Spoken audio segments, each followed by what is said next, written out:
टापुर उद्धार हेले 7 मत्स्यजीवी। केन्द्रापड़ा जिला महाकालपड़ा बतीघर निकट टापुर उद्धार करिसेंती 7 मत्स्यजीवी। माछ धरिबाकू जाइथिले किंतु मुहाण अशांत थिबारु भासी जाई एक टापुरे लागिथिले। टापु निकट जंगल रे बिलुआ बारहा बणुआ मईसी रहुथिबारु आतंकित अवस्थारे सेमाने थिले। तेबे केवल भाग्य भल थिबारु समस्ते सुरक्षित भावे उद्धार होइछन्ति।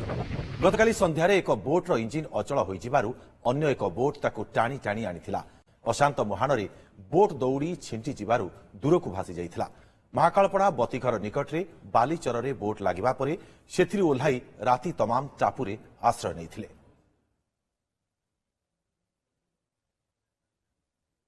देखि पारुथिबे चित्र मत्स्यजीवी माननको उद्धार करा जाइछि। टापुरे सेमाने किंतु राति बितेइथिले।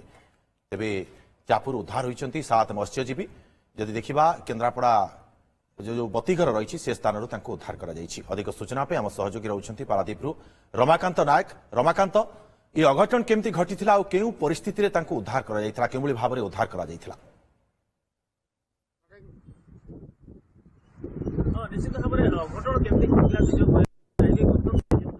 समुद्र फेरुला एवं फेरिया बाटर तार इंजिन अचल होता फल अन्य एक बोट टाणी टाणी आणुला दौड़ी बांधिकी ठीक मुहाण मुहर दौड़ी छिड़ी जाता।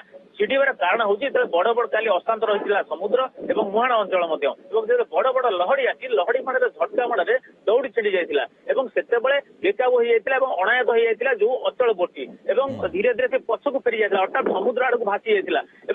महागपड़ार बतीघर पाखापाखि एक टापू अंचल बालीचर बोटी लाखी जाता। ये घटना हूँ पाखापाखि 3-4 घंटा भाषा पर ही लगी जाता।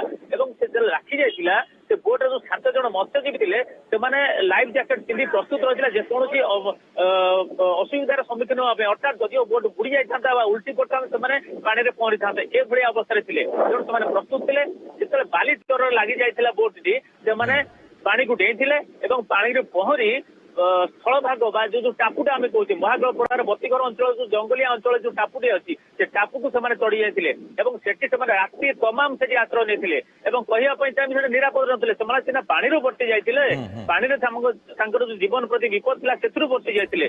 उद्धार होला परे कौन प्रतिक्रिया रखिथिले? कारण जो देखिबा टापू निकट जंगल रे बिलुआ बारहा बणुआ मईसी मध्य रहुथिबार कहा जाउछि तो सेमाने केते आतंकित अवस्था रहिथिले गतकाली राति रे?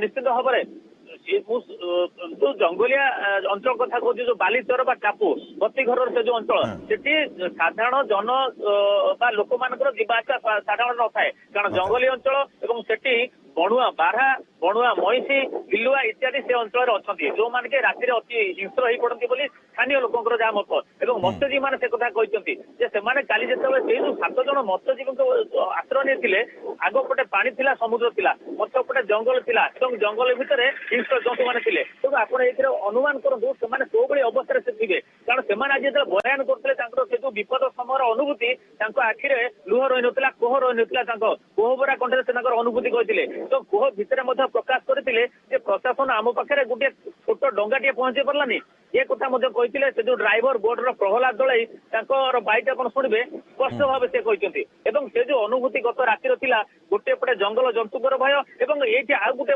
कथा कहबी ये जो लोक मान पाख गतकाली 7 मत्स्यजीवी मैंने उद्धार करने जाते बोट किसी बाट पर जापार ना आग को चली चली जावाई चेष्टा करते जंगल किंतु से हिंस्र जंतुकर सामना करते किसी पानी रे पाखापाखि आंठिए पादे पानी रे पशि पशि जाते हिंस्र जंतु कबल रक्षा पाइबा एक कहते ये जो सिचुएसन आपण ये परिस्थिति को गोटे पटे समुद्र भितर जीवन मरण युद्ध करते अन्य पटे जो सुखिला को आसिले सेठी भयर जीवन भय मरण भय तेणु ये जो रास्ता काटी रमाकांत किंतु बंदर प्रशासन तरफ उद्धार करने किसी पदक्षेप ग्रहण करा जाउ नहीं कि? देखो कहीपर निश्चित भाव में गतकाली जो घटना घटी दीर्घ समय पर्यंत आम विभिन्न प्रशासनिक अधिकारी सहित टच थी जी खबर मिलता कुजंग अग्निशम बाहिनी गोटे टीम पहुंची आज सका देखा चाहिए कोस्ट गार्ड गोटे टीम पहुंचला नेहरू बंगला अंचल एडीएम गतकाली उद्यम करुले शुणाई पारादीप बंदर कर्तृपक्ष सहित कुआडे जोगाजोग रमाकांत खुशी कथा 7 मत्स्यजीवी को उद्धार करा बहुत बहुत धन्यवाद आपको तमाम सूचना पे।